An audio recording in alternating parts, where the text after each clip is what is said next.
Hey guys, welcome back to A Link to the Past. And on this episode, we're actually just going ahead and tackle out all the optional stuff that we can get before we can actually start the third dungeon, which I still believe that it's still an introductionary stage. Now, if I've never mentioned this before, I actually believe that the first three dungeons here are like tutorial dungeons. You know, much like in Ocarina of Time, the Deku Dungeon, the Dondago Cavern, and the Jabu Jabu's Belly. Now, I think those three are just introduction dungeons because, well, once you get to the Forest Temple, you realize, like, oh my god, I actually have to solve puzzles this time, kind of thing. But, you know, the puzzles, like, in the temples are nothing compared to the first three dungeons, which is, like, what A Link to the Past is like. But the future dungeons after the third one are nothing like compared to the first three ones. So, you know, be hopeful, be happy that the first three are just, like, basic. Now, on this episode, I'm actually just going ahead and talk about the Nintendo conference because, well, this LP really has been really different from a bunch of people. I mean, like the other LPs I've done. I know I just stuttered there, but, like, it has been different, though. The way, because I've never, like, talked about anything outside the game this much before as other LPs have. Like, I have done that at other LPs, but, you know, this time it's just like me playing a game, me talking to you guys, basically, that kind of LP, while, you know, giving some kind of hints to it. I don't know if I'm gonna go ahead with the style of LPing, but anyways, the new Zelda that came out, which is the only reason why I wanted to pay attention to E3 this year, was, not came out, but announced, was the Skyward Sword Zelda. The Legend of Zelda Skyward Sword, which, you know, in my opinion, is actually really, really cool, I guess. But, you know, it has its ups and downs. Well, I won't talk about that after we do this. Oh my god, earthquake! Oh my god, earthquake! Oh man. Ew, what is that? Ew! Whoa! What do you want, little man? Do you want to shave me? No, I have something to ask for you, though. But I want the flippers. No sir. Whoa! But I don't just give flippers away for free. I sell them for 500 rupees a pair. Dude, man, you're gonna make me bankrupt, I swear. Whoa! One pair of flippers coming up. I will give you a free bonus with your purchase. Yeah, I know. I can go inside the whirlpool. Lugia will come out once I blow up the whirlpool and go into the cave. Bloggity, bloggity, bloggity, blah. Now, my biggest complaint about what I've seen so far, I know maybe it's just a demo thing, but the heads-up display for Skyward Sword will really, really piss me off. Not really, really piss me off, but, like, will be so distracting in my opinion. I mean, I also would still play the game, let alone finish the game, let alone 100% the game. But the heads-up display, man, is like, I don't know if you just noticed that, but we just got a heart piece. But the heads-up display, man, is just so big. I mean, that giant remote just takes up 1/4 of the screen, basically. You know, and you know what, though, the controls, I don't really agree with motion controls when it comes to a Zelda game, to be honest. You know, a lot of games I don't really consider, like, the motion controls to be, anywhere awesome, you know? Like, I recommend staying with the regular controller. I mean, that's what I grew up with. I don't know, I like, all this moving stuff is really cool, though, let's be honest, but hold on. Now, what you want to do is actually put your boomerang in there and your shield. So let's put our boomerang in there. Just throw it in, man. You know, I don't want this boomerang. F this boomerang. I hate this boomerang. Ugh, whoa. Who is that? Man, you're pretty. Hello there. Did you drop this? Yep. I like an honest person. Do you want to go out now? Nope. I will give you something better in return, though. Ooh, something better in return. I wonder what it is. Maybe it's Coca-Cola. Maybe it's Pepsi. What? I got the magical boomerang.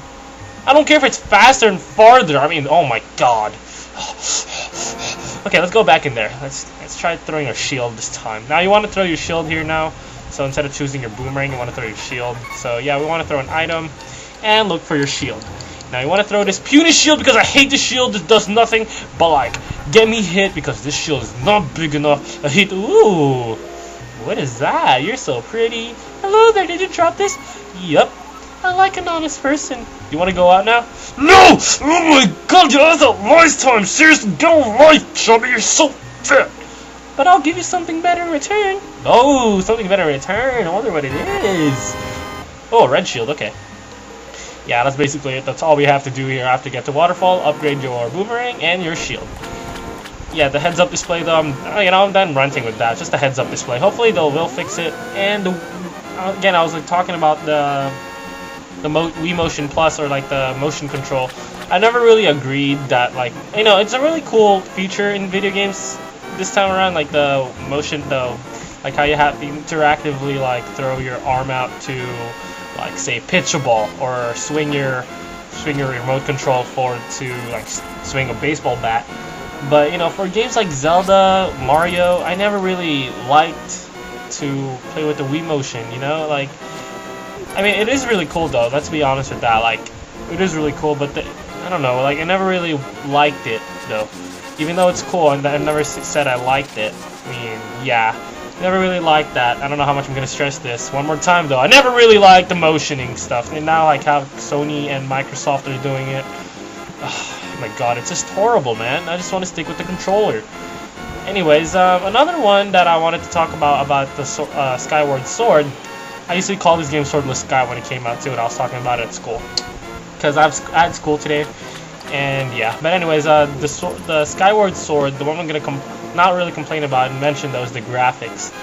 Now the graphics isn't really that bad in my opinion, but let's talk to this hobo first. Hey man, what's up? What's up, man? What's up, hobo? Ooh, dude. Yo, fat man, you seem to be in a heap of trouble, but this all I can give you, homie? Yeah, sure, man. What is this? Oh, it's a magic bottle. You can store an item inside, but wash it first because the freaking guy peed on it. Oh, that's disgusting, man, but I like your setup here. Now, anyways, basically what I just really planned to do on this video. I thought it was going to take a little bit longer, but apparently you have a lot of time. But anyways, I'm going to talk about them more for about a minute or so. I'm going to head back to Link's house and then, just head on to the third dungeon. But, my main goal is going to go back to Link's house. But anyways, talking about the Zelda one, the Skyward Sword's graphics, really, like, I really do not care about it at all. I mean, it looks great, it looks pretty, that's all I really care, as long as it looks pretty. But, the people are complaining how it's cel-shaded. Like, seriously, dude, get a life. Like, rant about other things, not the graphics. Because people are saying, like, oh my god, the graphics suck, man. I mean, that's what everyone said about Wind Waker, and look how much praise that guy even got. I mean, it's like a lot of people's favorite Zelda by far. I mean, I'm not a huge fan of Twilight Princess. I mean, it was a good game, but I'm not a huge fan of it. My favorite Zelda is Wind Waker, but, and this comes after completing Ocarina of Time and Majora's Mask.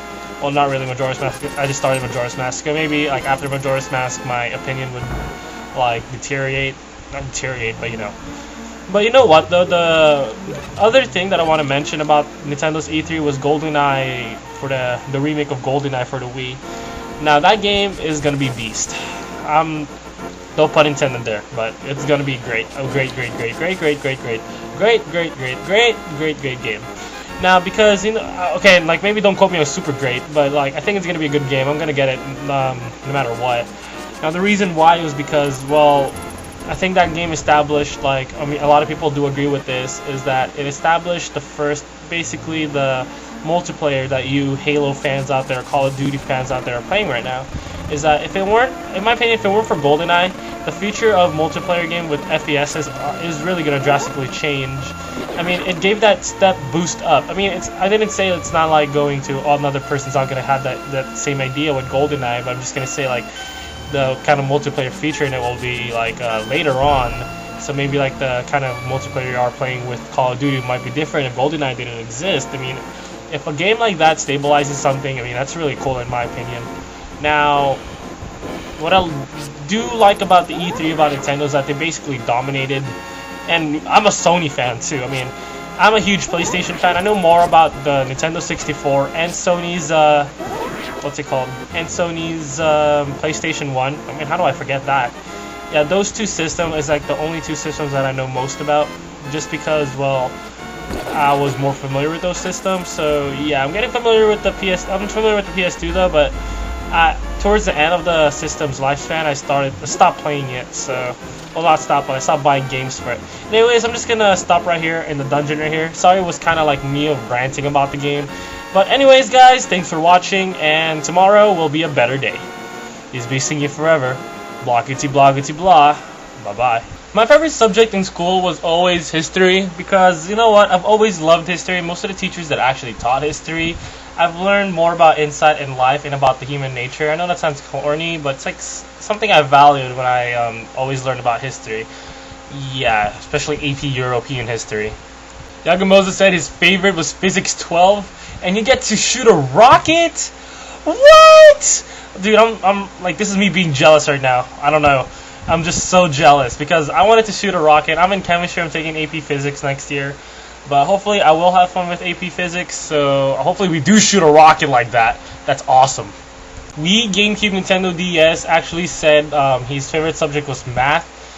Really, math? Okay, personally I don't really like math, but a lot of people do like math because of like there's always a logical answer for it. But the thing is that once you get to like trigonometry, those answers are not straightforward, man. Let me just tell you that. Now, this is why I have a C in math, and this is why I might raise it up to a B if I get a B on my final, so yeah.